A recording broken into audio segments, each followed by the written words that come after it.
I told him I slept with his boss only to get him promoted, but he didn't believe me and ruined me. Hello, Reddit. My name is Sophia, and I have messed up my life in the worst way possible. I know I probably deserve everything that's happening to me, but I still can't stop myself from wanting to fix it. I don't know how to. I don't even know if it's possible. But if there's someone, anyone, who can tell me how to turn things around, I'll be forever grateful, because right now, my world is falling apart, and I have no one to blame but myself. I have been married to my husband, Emmanuel, for 5 years. We had what I thought was a happy marriage, or at least a stable one. We had our arguments, of course, like every couple, but we always made up, always found a way back to each other. I love him, God. I love him more than anything, and I never imagined there would be a day when he would look at me the way he does now, with nothing but pure disgust, like I am the biggest mistake of his life. And maybe I am, because I told him something I should never have said, something that I thought, stupidly and recklessly, would somehow prove my love for him, but it only destroyed everything instead. I told him I slept with his boss. I told him I did it for him, for us, for his future, but he didn't believe me. I can't even blame him. If I were in his shoes, I probably wouldn't believe me either. Because who in their right mind does something like that? Who makes a decision so insane, so unbelievably stupid, and then expects to be thanked for it? I don't even know what I was thinking anymore. I keep replaying that moment in my head, the moment when I opened my mouth and said those words, and all I want to do is go back in time and slap myself across the face before I could utter a single syllable. I remember the exact way his face changed when I told him, the way his eyes darkened, the way his entire body tensed like he was physically recoiling from me. He didn't even yell at first. He just stared at me, silent, completely still, like he was waiting for me to say I was joking. But I wasn't. I wanted him to understand. I wanted him to see that I had done it for him, that I had been thinking about him the entire time, thinking about how much he deserved that promotion, how unfair it was that he kept getting passed over when he worked harder than anyone else. I had convinced myself that if I could just make him see that, he would forgive me, that he would realize it wasn't betrayal, it was sacrifice. I was so wrong, because he didn't see it as a sacrifice. He saw it as proof that I never loved him at all, that I was just a selfish, manipulative liar who had finally been caught. I tried to explain. I begged him to let me explain. I told him it wasn't like that it hadn't been about me, it had been about him, about us. But he just laughed, a hollow, bitter laugh that made my stomach twist painfully. He told me I was pathetic, that I was disgusting, that he couldn't even look at me without feeling sick. And then he walked away. I should have let him go. I should have given him space, let him process, but I couldn't. I chased after him, grabbed his arm, and tried to make him listen. But when he looked at me again, there was something in his eyes that I had never seen before, something that scared me more than anything. Hatred. I had never seen him look at me like that, not even in our worst fights. And that was the moment I knew, really truly knew, that I had broken something between us that could never be fixed. But I still had hope. I told myself he would calm down, that he would think about it and realize that, no matter how insane it sounded, I had done it out of love. That he would remember our life together, our marriage, and he wouldn't throw it all away over one mistake. But I underestimated just how much he hated me. Because Emmanuel didn't just leave me, he ruined me. And now I don't know how to survive this. Emmanuel and I had been married for 5 years, and for most of that time I thought we had a good life. We weren't perfect, but then, who is? We weren't perfect, but we were solid. We understood each other, or at least I thought we did. Emmanuel worked for a well-known investment firm, the kind of place where people killed themselves working 70-hour weeks just for the chance of moving up the ladder. He had been there since before we got married, and in the beginning, he was optimistic, always talking about how much he was learning, how the hard work would pay off. And it did for a while. He got small raises here and there, but the promotion, the big one he had been waiting for, never came. It wasn't that he wasn't qualified. He was more than qualified. He was the most hardworking person in that office, the one who stayed late, the one who never missed a deadline. He was the one who fixed other people's mistakes, covered for lazy coworkers, and handled projects his boss couldn't be bothered with. But every time a senior position opened up, someone else got it, someone younger, someone with better connections, someone who played golf with the right people. Emmanuel tried to act like it didn't bother him, but I knew better. Every time he came home after hearing that yet another promotion had been given to someone else, I could see it in his face, the tightness in his jaw, the way he barely touched his food at dinner, the way he avoided my eyes like he was ashamed. He was a proud man. He didn't like to complain, didn't like to admit that he was struggling, but I knew. I knew how much it was getting to him, and I hated watching him suffer like that. And then there was Mr. Carter. I had heard about him long before I met him. Emmanuel talked about him often, not in a friendly way, but with a kind of resigned frustration. Mr. Carter was the senior managing partner, the man who had the final say in almost every major decision at the company. He was powerful, rich, and completely untouchable. Everyone in the office either feared him or worshipped him. But the most important thing about Mr. Carter, the thing that I should have paid more attention to, was that he was a womanizer, a shameless one. Everyone knew it. He had been through 3 divorces, and each one had ended the same way, with a younger woman, a scandal, and a ridiculous settlement that barely made a dent in his wealth. Emmanuel despised him. He never said it outright because in Emmanuel's world, you didn't openly insult the people who controlled your future, but I could tell. He hated the way Mr. Carter treated people, the way he threw his weight around, the way he looked at women. He told me once that the only way to get ahead in that company was to be on Mr. Carter's good side, but getting there required doing things Emmanuel refused to do. Sucking up, laughing at his terrible jokes, looking the other way when he did things that should have gotten him fired. Emmanuel wasn't like that. He believed in working hard, in earning success the right way. And for a long time, I believed that was enough, but it wasn't. The first time I met Mr. Carter was at a company gala. It was one of those ridiculous events where people dressed up in overpriced suits and pretended to like each other over expensive wine and empty conversation. Emmanuel had insisted that I come with him, even though I wasn't particularly interested in spending my evening listening to finance bros brag about their stock portfolios. I remember exactly what I was wearing that night, a black cocktail dress, one that Emmanuel had picked out himself. It wasn't too revealing. Emmanuel never liked me wearing anything too tight or too short, but it still made me feel good, like I belonged in a room full of important people. Mr. Carter noticed me immediately. I wasn't looking for his attention, but I felt it before he even spoke to me. He had that presence, the kind of man who walked into a room and expected everyone to stop and acknowledge him. He was older, maybe in his late 50s, with slicked back gray hair and a confident smirk that never seemed to leave his face. At some point in the evening, he found his way to us. He greeted Emmanuel first, barely looking at him before turning his full attention to me. His eyes raked over me like he was assessing something he was thinking of buying. I felt Emmanuel stiffen beside me, his hand tightening around mine. I remember laughing nervously, trying to act polite. Mr. Carter was technically Emmanuel's boss. After all, I didn't want to embarrass him, but I could feel Emmanuel's discomfort, the way his entire body tensed as Mr. Carter showered me with compliments. It was blatant. Not subtle, not professional, just pure, shameless flirting. He made comments about my dress, about how lucky Emmanuel was, about how he hoped Emmanuel wasn't the jealous type. I brushed it off, smiling awkwardly and steering the conversation away. I thought that was the end of it. But Emmanuel barely spoke for the rest of the night. I asked him what was wrong when we got home, but he just shook his head and said it was nothing.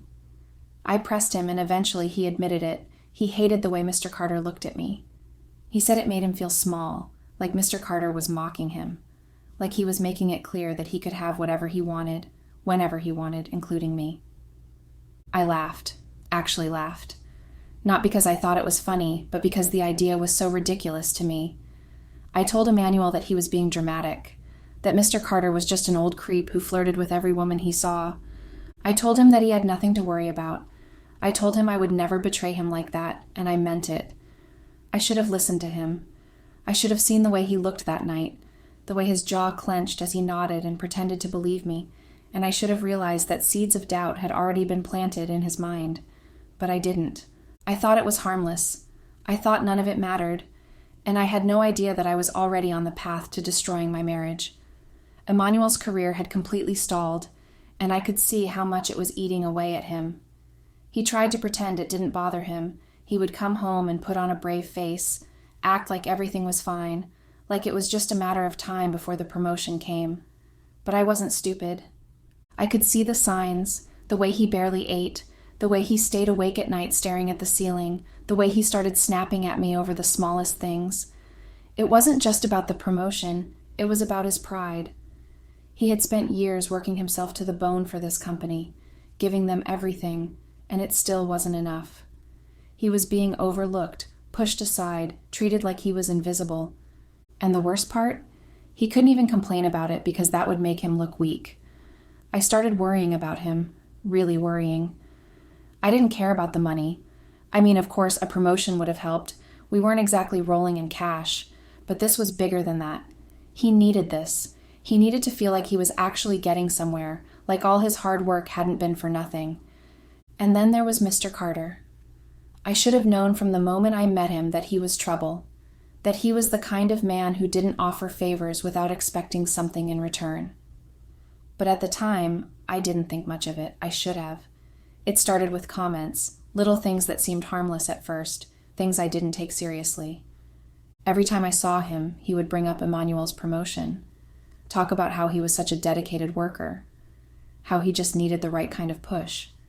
And then he would smile at me in that way that made my stomach twist. I laughed it off at first, pretending I didn't understand what he was hinting at.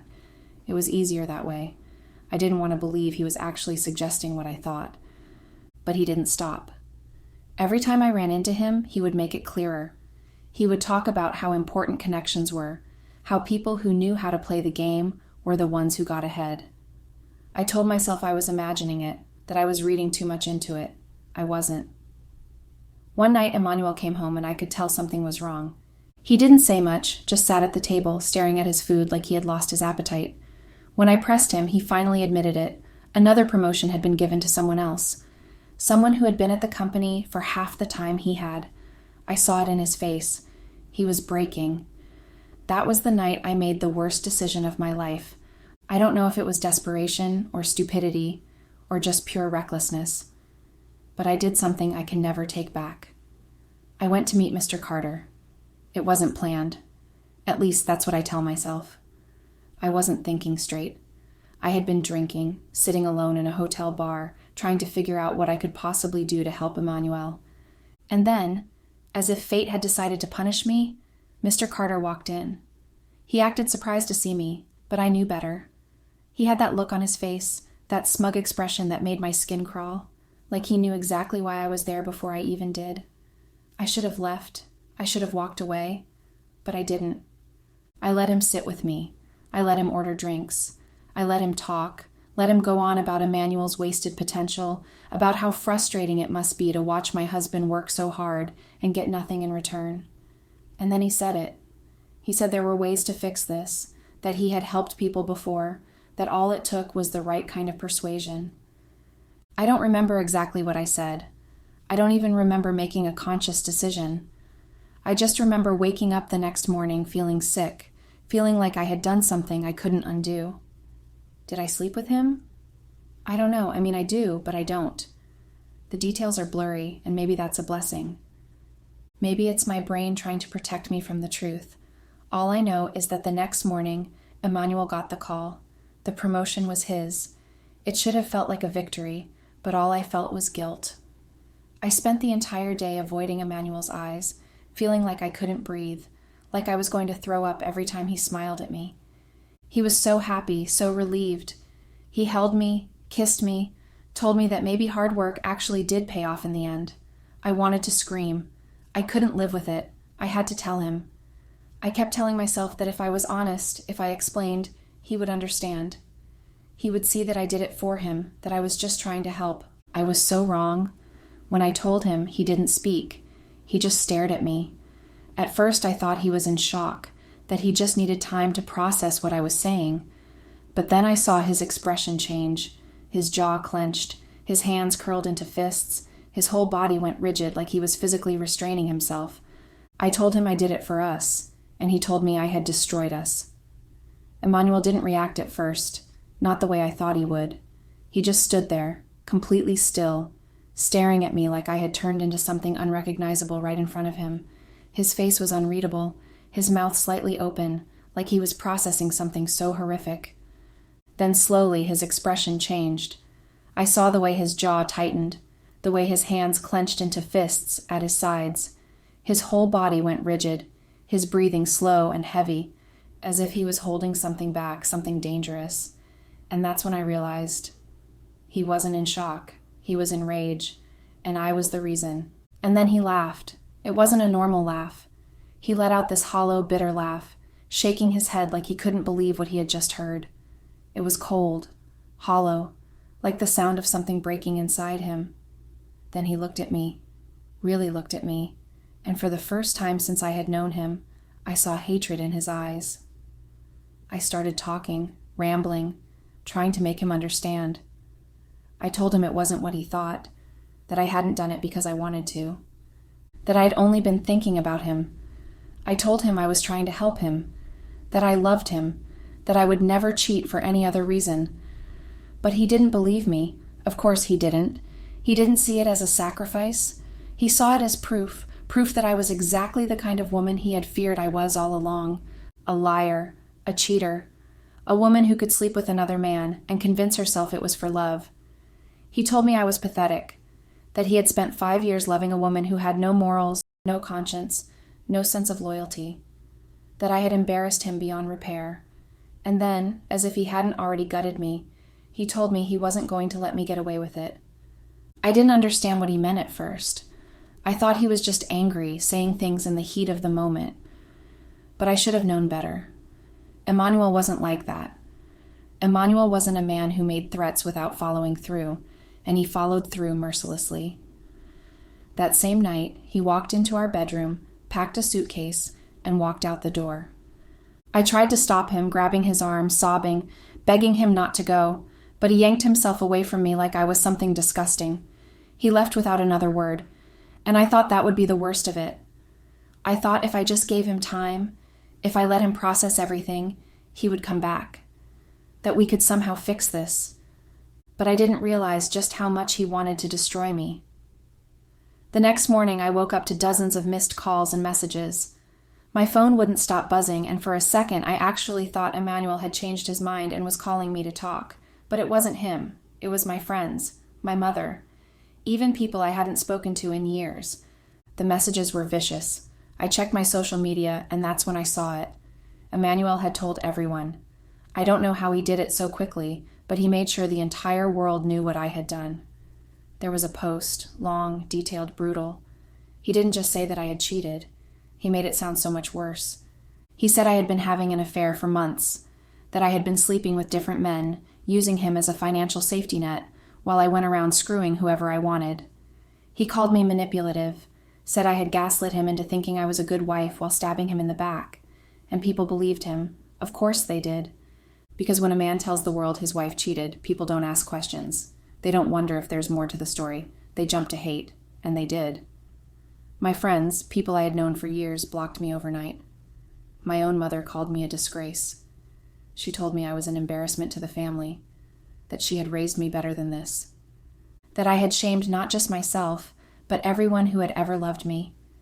Even my boss at work pulled me aside and told me it would be best if I took a leave of absence because people had been talking. And then, the final blow. Emmanuel quit his job. He threw away the promotion. He resigned out of spite, making sure that if I had sold myself for his success, it would be for nothing. I didn't even know until his former coworker messaged me, telling me that Emmanuel had walked into Mr. Carter's office, threw his resignation letter on the desk, and told him to go to hell. And now he's gone. He's blocked me on everything, his phone, his social media, even his damn email, and I don't even know where he is. I am completely alone. I can't eat and I can't sleep. I can't even step outside without feeling like everyone is staring at me, judging me, whispering behind my back. And the worst part? I still love him. I still wake up every morning hoping he'll come back, still reach for him in bed, even though I know he won't be there. I know I messed up. I know I did something unforgivable, but I can't let go. I don't know how. Please. If anyone has any advice, if there's any way I can fix this, tell me. Tell me what to do, because I don't think I can survive this without him. Update. Hello, Reddit, it's me again, and it's been 2 months since Emmanuel left. 2 months since he looked at me like I was nothing and walked out of our home without a second thought. 2 months since he cut me off from his life, leaving me completely alone, drowning in the mess I made. I have tried everything. I have called him, texted him, emailed him. I have even tried showing up at his old office, hoping to find him there, to make him listen. But every time I reach out, I am met with silence, or worse, more proof that he doesn't care anymore. At first, I told myself that he just needed time, that eventually the anger would fade and he would remember who we were, that he would see that I was still his wife, still the woman he promised forever to. But I was wrong, because Emmanuel hasn't been mourning our marriage. Emmanuel has been moving on, and he's making sure that I know it. I first found out from a mutual friend, one of the few people still answered my calls. She had hesitated before telling me, like she was debating whether I even deserved to know. Then, in the most casual, matter-of-fact way, she said it. Emmanuel was seeing someone else. I remember the way my stomach dropped, the way my hands shook as I asked who, because I knew. I already knew. And I was right. It was her. His secretary. The same woman he had told me not to worry about. The one he used to laugh off, saying she was just a friend from work. The one who used to message him late at night, sending inside jokes that I was never a part of. The one who always found excuses to stay late in the office with him. The one I had suspected for years. But I had ignored it. I had told myself I was overthinking it, that Emmanuel would never do that to me. And now? Now she was his girlfriend, and they weren't hiding it. I didn't have to go searching for proof. It was everywhere. Pictures of them together at restaurants, holding hands, a video of them laughing in a bar, his arm wrapped around her like she was the most precious thing in the world. Instagram posts of their weekend trips, her smiling up at him like she had just won the lottery, and maybe she had. Because Emmanuel wasn't just dating her, he was worshiping her. He was doing all the things he used to do for me, and he was making sure that everyone saw it. He wanted me to see it. It wasn't just that he had moved on, it was that he had moved on in the loudest, most public way possible. I tried telling myself that maybe it was a rebound, that he was just using her to hurt me. But then I saw the way he looked at her in those pictures, the way he held her, the way he smiled, and I knew. I had lost him. And it wasn't just my marriage that was gone, it was my entire life. Emmanuel wasn't just done with me, he wanted to erase me, and he started by making sure that everyone turned against me. He had already told our families what I did. That was bad enough. My own mother refused to take my calls, telling me I was a disgrace to our family name. My father, who had never been the most affectionate man, sent me a single text message telling me he hoped I was proud of myself. I wasn't. But Emmanuel didn't stop there. He went further. He told everyone.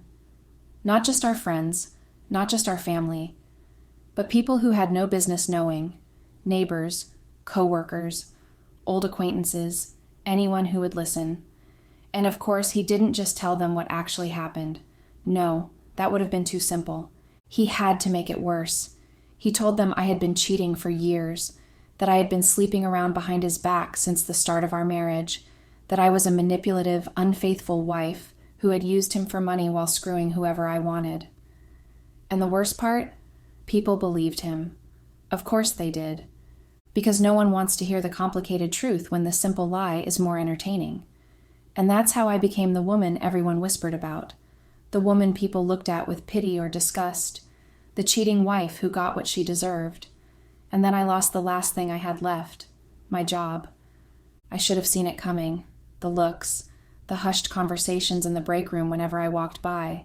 The way my coworkers stopped inviting me to lunch. How they started treating me like I was some kind of disease they didn't want to catch. I tried to ignore it.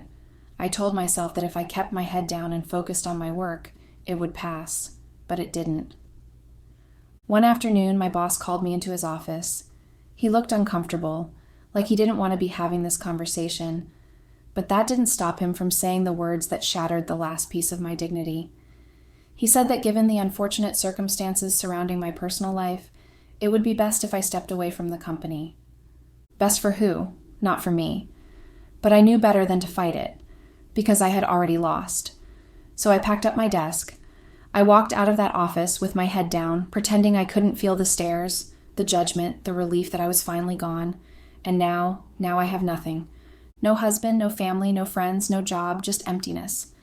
And the worst part? I did this to myself. I wake up every day and feel like I'm suffocating. I barely leave the apartment.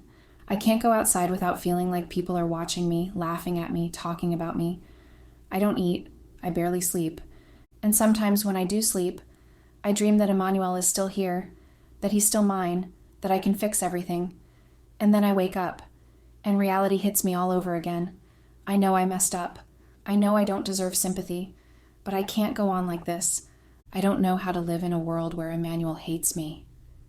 I don't know how to be this version of myself, the woman who ruined everything, the woman who has nowhere left to go. Please, if anyone has any advice, tell me what to do. Tell me how to fix this, because I don't think I can survive this if I don't. Update. I don't know why I still bother with this story when I see that I have lost, and this will probably be my last post here because I am tired of everything. I thought I had already lost everything. I thought Emmanuel leaving, the public humiliation, the job loss, the complete destruction of my reputation, I thought that was the worst it could get. I thought I had already hit rock bottom, but I was wrong, because I didn't realize that Emmanuel wasn't done with me yet. I found out by accident. I wasn't even looking for information about Emmanuel anymore. What was the point? He had made it very clear that he didn't want anything to do with me. But one night, I was scrolling through social media, mindlessly clicking through posts, when I saw it. A picture, Emmanuel, sitting in a high-end office, shaking hands with Mr. Carter. I froze. My brain refused to process what I was seeing at first. My vision blurred, my fingers felt numb, and for a moment I actually thought I was hallucinating, because this didn't make sense. Emmanuel quit his job. Emmanuel hated Mr. Carter. He had walked out of that company with so much anger, he had thrown away his entire career just to spite me. So what was he doing working with him? I started searching, and the more I found, the worse it got. There were articles, business announcements. Emmanuel and Mr. Carter had gone into business together, a brand new firm launched just a few weeks ago. And not just any firm, but a direct competitor to the company Emmanuel used to work for. And Emmanuel wasn't just working for Mr. Carter, he was his partner. I don't know what I expected when I confronted him. I shouldn't have confronted him at all, but I couldn't help myself. I couldn't just sit with this information, knowing that something wasn't right. So I called him over and over again, knowing he wouldn't answer. I texted him, nothing, and then I did something I hadn't done in weeks. I went to his apartment. I wasn't even sure if he still lived there, but when I got there, the lights were on. I knocked. I wasn't expecting him to answer. But he did, and when he saw me standing there, he didn't look shocked. He looked bored, like he had been expecting this. I barely got the words out. I asked him why. Why he was working with Mr. Carter. Why would he do something like this when he knew what that man had done to me, to us? And then he laughed. Not a bitter laugh, not a sad laugh, a real amused laugh, like I was the punchline to a joke only he understood. And that's when he told me, the entire thing, my confession, my breakdown, the loss of my marriage was a setup, a test. Mr. Carter had never wanted me. Oh, he had enjoyed making me uncomfortable, enjoyed flirting with me in front of Emmanuel just to see his reaction, but he had never been serious. And Emmanuel had known that, because they had planned it together. They had planned it to see what I would do, and I had failed the test. I don't even know how I stayed standing as he told me, because it wasn't just about the setup, it was about what came next. Emmanuel had been watching me for months. Long before I ever made the mistake of going to Mr. Carter that night, Emmanuel had suspected me, and he had found proof. I don't know how. I don't know what he had access to that I didn't realize, but he had it all. Text messages, conversations I had forgotten about, messages with male coworkers, old friends, even random harmless acquaintances. Nothing incriminating, nothing sexual. But in the wrong hands, twisted just the right way, they looked bad. They looked like they were flirting. They looked like evidence of an affair that had been going on long before my confession. And Emmanuel had made sure that's exactly what they looked like. He had saved everything. just waiting for the right moment. And when I broke down and admitted to sleeping with Mr. Carter, he had everything he needed to destroy me. I don't even know how I left that apartment. I barely remember driving home, but I remember the moment the divorce papers arrived. Emmanuel wasn't just divorcing me, he was taking everything. The apartment, his, the savings, mostly his, the car, gone. And I had no way to fight it, because who was going to believe me now? Who was going to believe that I hadn't been a serial cheater when he had months of proof to back up his claims? No lawyer was going to win this for me. No judge was going to be on my side. And Emmanuel knew that. That's why he did it. That's why he had waited. Because now he held all the power, and I had nothing. I thought that was the last of it. I thought after everything he had done, after stripping me of my dignity, my name, my money, my future, that he was done. But then I heard the news. Emmanuel's girlfriend, his secretary, the one I always suspected, the one he swore was just a friend, was pregnant. And this time, Emmanuel didn't hide it. He didn't pretend to be discreet. He announced it. A grand public celebration, a pregnancy announcement posted for the whole world to see. Her hand on her belly, his arms wrapped around her, his proud, happy smile, the smile I used to think was mine. The caption, "A new chapter begins." And just like that, I disappeared from his life completely. Like I never existed. I have nothing left. I have no money, no job, no future. I don't even have my own story anymore, because Emmanuel took that from me too. He made sure that when people remember me, they remember his version of me, not the truth, not who I actually was, just the cheating wife who deserved everything she got. I don't know what to do. I don't know how to live in this reality. Please, if anyone has any advice, if there is any way to come back from this, to fix it, to even just survive it, please tell me, because I don't think I can keep doing this much longer.